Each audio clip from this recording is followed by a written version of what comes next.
Bonjour et bienvenue dans ce tutoriel vidéo intitulé Intégration de données avec l'ETL Pentao partie 3, démo transformation et job avec PDI, et qui fait partie d'une série de 69 tutoriels sur l'utilisation de l'ETL Pentao.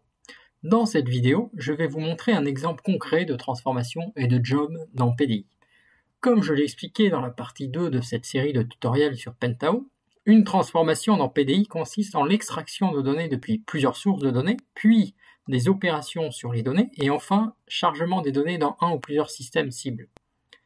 La transformation sur laquelle nous allons travailler est basique, mais permet de voir concrètement le processus ETL dans son ensemble. Nous aurons l'occasion de travailler sur des transformations plus complexes dans de prochaines vidéos. Maintenant, examinons le scénario qui va servir à créer la transformation et le job.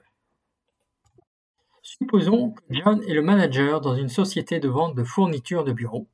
Toutes les transactions de vente de la société sont contenues dans un fichier Excel qui est stocké dans un dossier nommé Vente.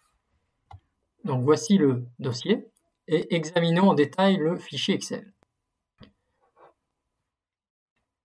Le fichier Excel a 7 colonnes. La première colonne est la personne qui a réalisé la vente. La deuxième colonne, le produit vendu. La troisième colonne, la région. La quatrième, la date de la transaction. La cinquième, le prix unitaire en euros. La sixième, la quantité. Et enfin, le montant total de la transaction, donc quantité fois prix unitaire. Ainsi, chaque ligne correspond à une transaction. Chaque personne réalisant une vente dans la société met à jour ce fichier Excel partagé. John a remarqué que certaines cellules du fichier sont vides, comme par exemple ici, la ligne 14. Nous n'avons pas le produit et ni la région. Sur la ligne 12, nous n'avons pas le produit. Sur la ligne 8, nous n'avons pas le produit et la région. Et sur la ligne 6, nous n'avons pas le produit. Nous ne voulons pas de cellules vides dans le fichier, donc nous allons générer un fichier issu de ce fichier Excel n'ayant pas de cellules vides vers un autre dossier nommé Dashboard. Le dossier Dashboard est ici. Ce fichier généré dans le dossier Dashboard servira donc à faire un rapport, ou dashboard en anglais, pour la direction des ventes. Nous avons donc en entrée de la transformation un fichier Excel dans un dossier nommé Vente et un fichier de sortie dans un dossier nommé Dashboard. Donc, examinons en détail les actions à faire dans la transformation et le job. Donc, la première étape est de vérifier si le fichier des ventes existe dans le dossier Vente. La deuxième étape, si le fichier des ventes est disponible, nous devons lire les données ou sinon nous devons stopper le traitement et donc mettre le traitement en erreur. La troisième étape est d'identifier les lignes non complètes et créer un fichier à part pour ces lignes.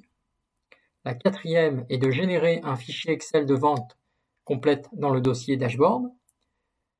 Et enfin, la dernière étape est d'envoyer le fichier des lignes de vente incomplètes par mail au manager des ventes pour complétude. Donc, voyons que l'étape 2 correspond à l'extraction. L'étape 3 correspond à la transformation, c'est-à-dire aux opérations directes sur les données. Et l'étape 4 correspond au chargement, c'est-à-dire génération d'un fichier dans un dossier. Ici, le dossier cible Dashboard. Donc, les étapes 2, 3 et 4 seront faites dans une transformation PDI. Et les étapes 1, l'exécution de la transformation, l'étape 5 seront faites dans un job PDI. Voilà qui termine la présentation du scénario exemple qui va nous permettre de comprendre comment réaliser une transformation et un job simple avec PDI. Dans la prochaine vidéo de cette série de tutoriels sur Pentao, nous créerons la transformation qui correspond aux étapes 2, 3 et 4 du scénario présenté. J'espère que vous avez trouvé cette vidéo informative et utile. Si vous avez aimé cette vidéo, n'oubliez pas de vous abonner à ma chaîne et de donner un pouce bleu pour soutenir ma chaîne. N'hésitez pas à laisser un commentaire si vous avez des questions ou des suggestions pour les prochaines vidéos. Merci pour votre temps et à bientôt pour une prochaine vidéo.